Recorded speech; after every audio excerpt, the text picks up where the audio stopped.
Okay, so now you're a corporate employee or a government employee, and your company provides some stealth software to the folks that own that BlackBerry, and that gets embedded on that Android, BlackBerry, iPhone, and you don't know it.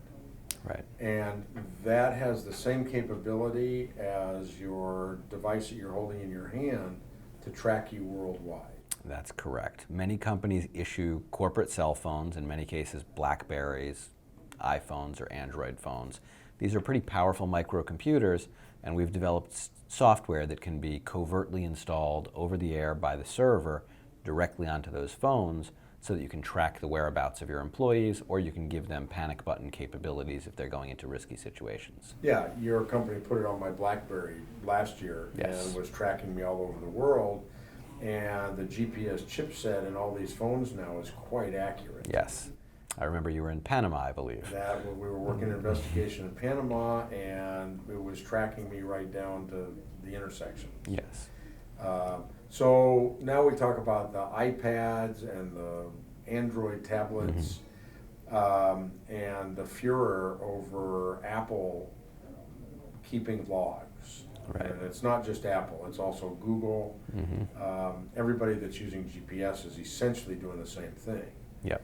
So how significant is this, and how concerned should everybody be that all of their tablets are turning into tracking devices also that are maintaining one history? So the concern isn't that Google or Apple is tracking you, because quite honestly, they don't really care where you go.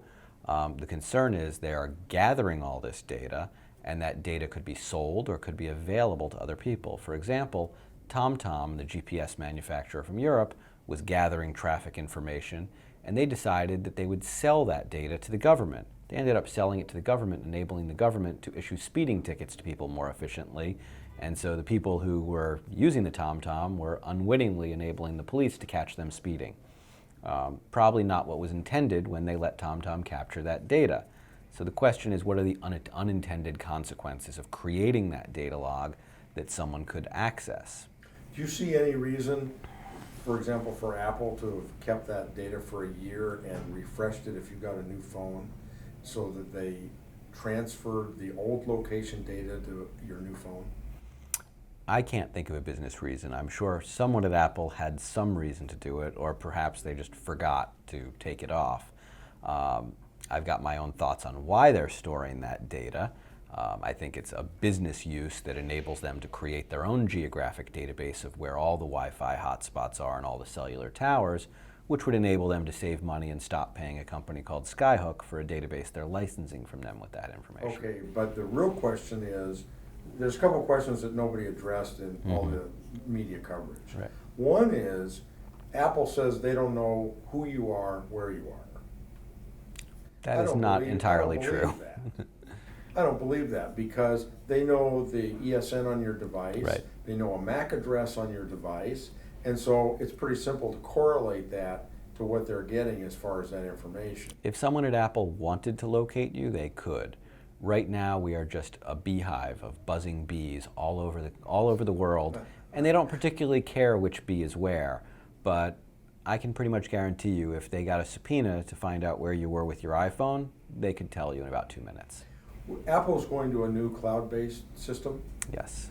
Is that going to allow them to upload all of the information from your iPhone and your iPad, store it just like Google does with contacts, calendar, latitude? Right. So today, when you back up your iPhone, you back it up to your local PC or Mac, which means your contacts, your calendar, your history, everything you do on your phone stays either on your phone or on your own personal computer. As they move towards a cloud-based system, which is a question of when, not if, they will start backing up that data for you. So all of a sudden, they've got access to all your contacts, all your emails, your calendar, your but also passwords. all the your passwords, all the information that's stored on that device, your browsing cache, what websites you've been to, all the different addresses you've looked up in their Maps application, all the places you've been. So here's my last question. As an expert in the field, this was not addressed in the media coverage about the iPad, and that is, how difficult would it be to write an app, or have they been written for both iPads and Google devices, to upload that geodata file to a third party? Because we already had a forensic analysis done that says, okay, one, it was a non-encrypted file. Two, that can be emailed or sent to a third party. So how difficult would it be for your company or your software people or others to develop an app that's embedded on your iPad or iPhone or whatever, that we could ping that app and says, okay, send me all the coordinate data? It would How be convenient. It would be less than a week of programming to build an app and create something that would be able to allow you to remotely pull data off of an iPhone. The only challenge is getting people to install that app. Right. So if you can get them to install it either through a Trojan horse, there's a large percentage of people now that are jailbreaking their phones and putting unapproved apps on. It would be very easy to create an app that was appealing, that was a free game, that had something risque on it. People would download, and it creates a way for you to do that. There are also ways for an approved app through the App Store to be able to do that.